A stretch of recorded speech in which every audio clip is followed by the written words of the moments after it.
Hey guys, this is Brevort, and I've done some custom biome data pack stuff lately, and I thought I'd go through explaining what each of the different noise values, or basically variables, does. So basically there are 6 different variables that affect the biome placement. Oh, and if we go ahead and look, we could see what each of them does. So let's go ahead and start with continentalness.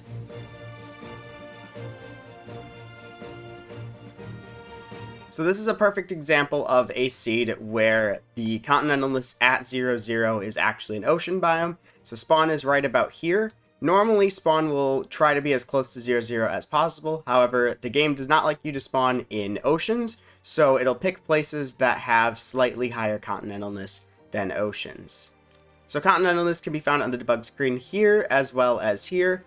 If you look here, this tells you the actual floating point value for it.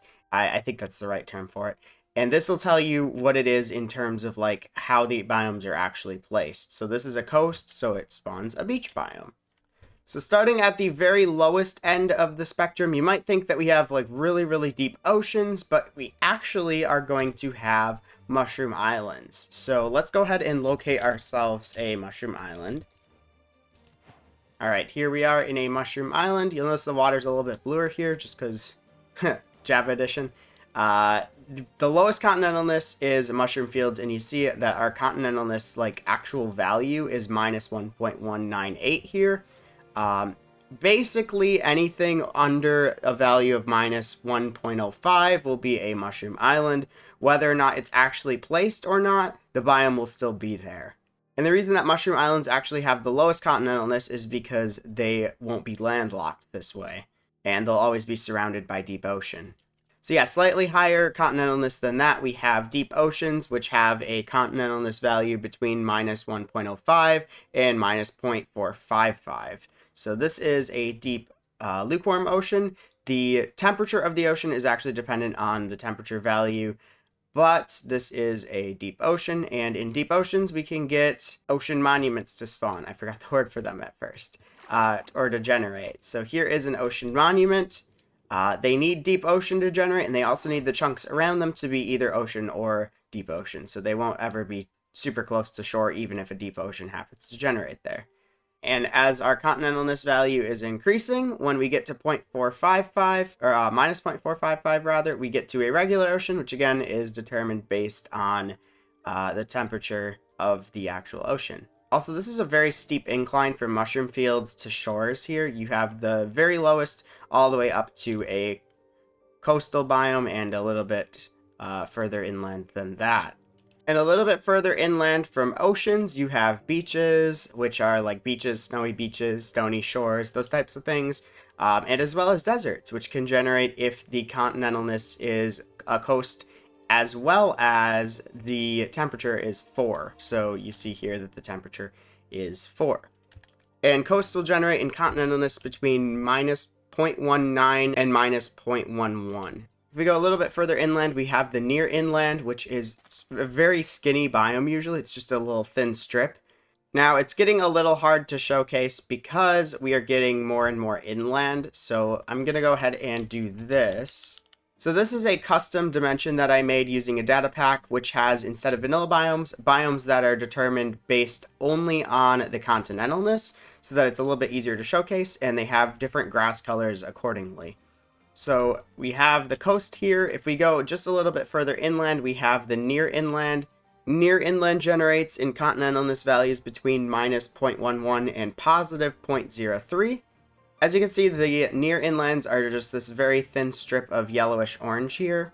Then we have the mid inlands, which is this orangish red color, and this will generate in continentalness values between 0.33 and 0.3. And this is kind of an archipelago here, so I think we need to go a little bit further to find a further inland place.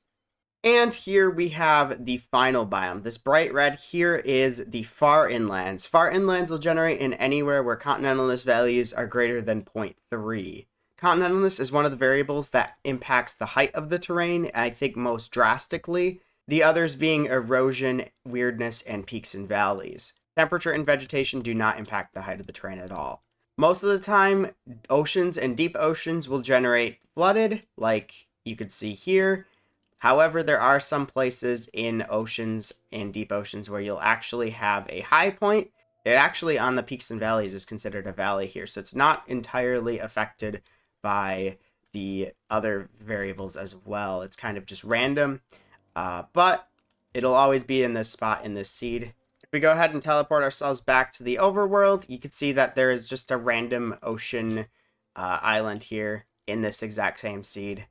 And we look at our spawn area here, you'll notice that it kind of has an impact on the inland terrain, but it's not as cut and dry or well defined as it is in the ocean biomes.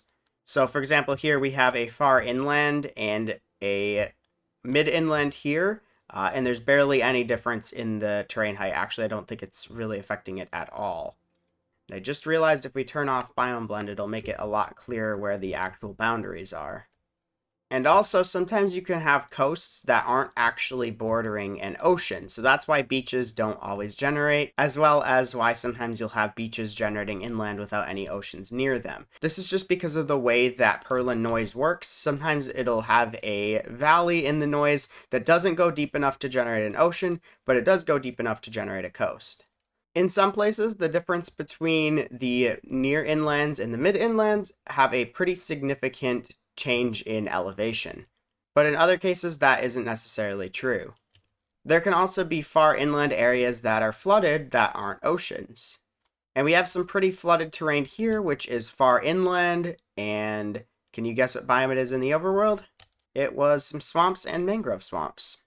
Most inland biomes are marginally affected by the actual continentalness value. However, there are some biomes that are more biased towards higher or lower continentalness.